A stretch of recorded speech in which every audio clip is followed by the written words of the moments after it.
Asal mula aksara Jawa Hanacaraka yang dibaca dari website upradio.id. Aksara Jawa Hanacaraka kan salah satu aksara yang digunakan di tanah Jawa dan sekitarnya, sering disebut aksara Jawa.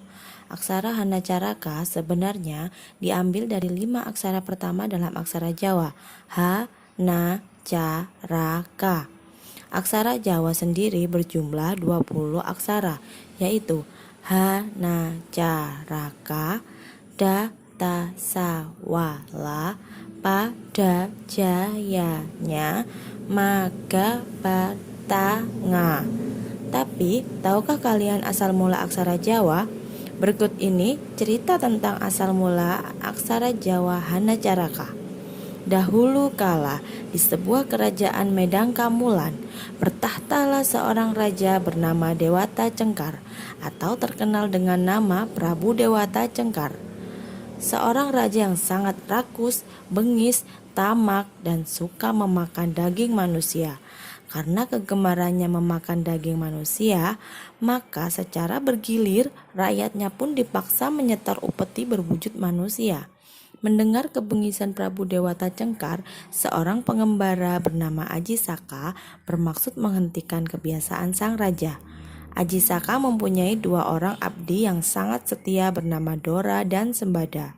Dalam perjalanannya ke kerajaan Medang Kamulan, Aji Saka mengajak Dora, sedangkan Sembada tetap di tempat karena harus menjaga sebuah pusaka sakti milik Aji Saka. Aji Saka berpesan kepada Sembada agar jangan sampai pusaka itu diberikan kepada siapapun kecuali aku, yaitu Aji Saka sendiri. Setelah beberapa waktu, sampailah Aji Saka di kerajaan Medang Kamulan yang sepi. Rakyat di kerajaan itu takut keluar rumah karena takut menjadi santapan lezat sang raja yang bengis. Aji Saka segera menuju istana dan menjumpai sang patih. Dia berkata kalau dirinya sanggup dan siap dijadikan santapan Prabu Dewata Cengkar. Tibalah pada hari di mana Aji Saka akan dimakan oleh Prabu Dewata Cengkar.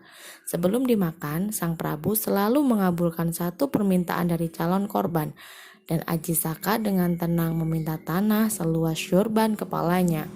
Mendengar permintaan Aji Saka, Prabu Dewata Cengkar hanya tertawa terbahak-bahak dan langsung menyetujuinya.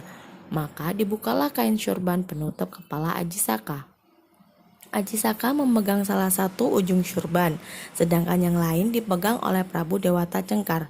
Aneh, ternyata syurban itu seperti mengembang sehingga Dewata Cengkar harus berjalan mundur, dan mundur hingga sampai di tepi pantai selatan. Begitu Dewata Cengkar sampai di tepi pantai selatan, Aji Saka dengan cepat mengibaskan syurbannya sehingga membungkus badan Dewata Cengkar dan menendangnya hingga terjebur di laut selatan. Tiba-tiba saja tubuh Dewata Cengkar berubah menjadi buaya putih.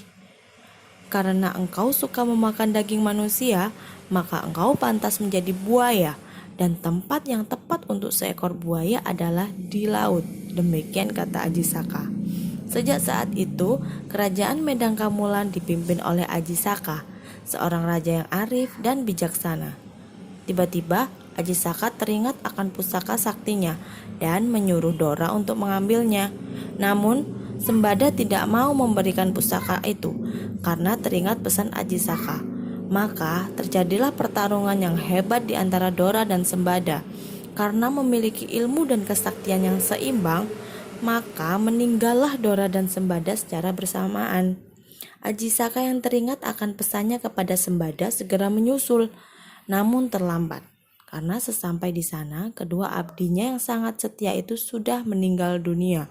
Untuk mengenang keduanya, maka Aji Saka mengabadikannya dalam sebuah aksara atau huruf yang bunyi dan tulisannya ini menjadi makna aksara Jawa. Hanacaraka.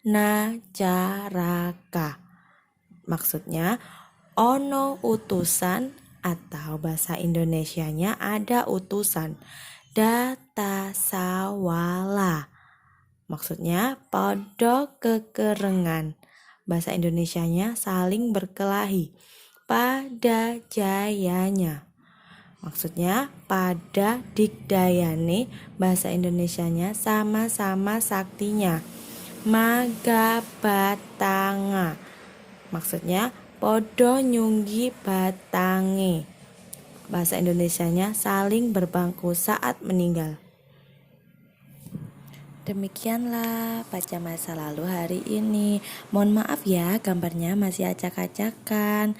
Terus dukung channel ini ya supaya makin berkembang dengan subscribe, like, komen, dan share jika itu bisa membantu menambah pengetahuan buat kalian. Terima kasih.